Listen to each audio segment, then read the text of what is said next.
जोहार सभी को। क्या आप जानते हैं भगवान परशुराम द्वारा कर्ण को काटने वाले कीट की मुक्ति की कथा? आश्रम में जब कर्ण भगवान परशुराम जी से धनुर्विद्या ग्रहण करने आया था, तब कर्ण के बाहुबल, प्रेम, इंद्रिय संयम तथा गुरु सेवा से भृगुश्रेष्ठ परशुराम जी बहुत संतुष्ट हुए थे।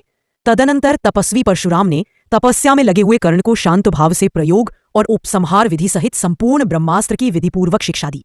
ब्रह्मास्त्र का ज्ञान प्राप्त करके कर्ण परशुराम जी के आश्रम में प्रसन्नतापूर्वक रहने लगा।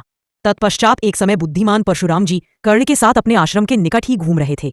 उपवास करने के कारण उनका शरीर दुर्बल हो गया था। कर्ण के ऊपर उनका पूरा विश्वास होने के कारण उसके प्रति सौहार्द हो गया था। वे मन ही मन थकावट का अनुभव करते थे, इसलिए गुरुवर जमदग्नि नंदन परशुराम जी कर्ण की गोद में सिर रखकर सो गए। इसी समय नार मेदा, मांस और रक्त का आहार करने वाला एक भयानक कीड़ा, जिसका स्पर्श डंक मारना बड़ा भयंकर था, कर्ण के पास आया।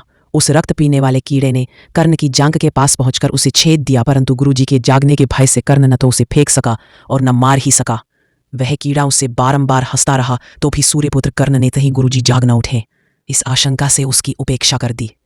यद्यपि कर्ण को असह्य वेदना हो रही थी, तो भी वह धैर्यपूर्वक उसे सहन करके कंपित और व्यथित न होता हुआ परशुराम जी को गोद में लिए रहा। जब उसका रक्त परशुराम जी के शरीर में लग गया, तब वे तेजस्वी भार्गव जाग भयभीत होकर इस प्रकार बोले, अरे तू यह क्या कर रहा है? भय छोड़कर मुझे इस विषय में ठीक ठीक बता।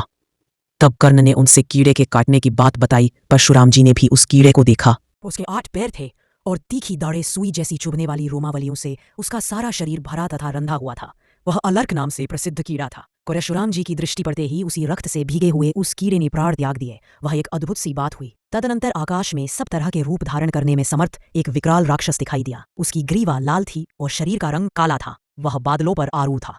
उस राक्षस ने पूर्ण मनोरथ हो हाथ जोड़कर परशुराम जी से कहा, भृगुश्रेष्ठ यूं कल्याण हो, मैं जैसे आया था वैसे लौट जाऊंगा। मुनिप्रवर, आपने इस न छुटकारा दिला दिया, आपका भला हो। मैं आपको प्रणाम करता हूँ, आपने मेरा बड़ा प्रिय कार्य किया है। तब महाबाहु प्रतापी जमदग्नि नंदन परशुराम ने उससे पूछा, तू कौन है और किस कारण से इस नरक में पड़ा था?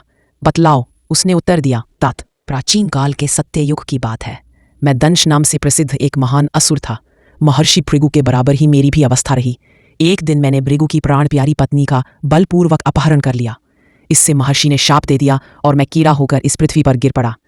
आपके पूर्व पितामह भृगु जी ने शाप देते समय कुपित होकर मुझसे इस प्रकार कहा, ओ पापी, तू मूत्र और लार आदि खाने वाला कीड़ा होकर नरक में पड़ेगा। तब मैंने उनसे कहा, ब्राह्मण, इस शाप का अंत भी होना चाहिए। यह सुनकर भृगु जी बोले, भृगुवंशी परशुराम से इस शाप का अंत होगा।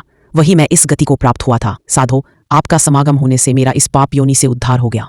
परशुराम जी से ऐसा कहकर वह महान असुर उन्हें प्रणाम करके चला गया। इसके बाद परशुराम जी ने कर्ण से क्रोधपूर्वक कहा, ओ मूर्ख, ऐसा भारी दुख ब्राह्मण कदापि नहीं सह सकता। तेरा धैर्य तो क्षत्रिय के समान है। तू स्वेच्छा से ही सत्य बता, कौन है? और फिर कर्ण ने अपना सूत पुत्र परिचय देते हुए भगवान परशुराम जी का श्राप पाया और इसी प्रकार प्रभु की लीला के सहारे असुर को मुक्ति भी मिली, जो टीवी शोज नहीं बताते। जय भगवान परशुराम।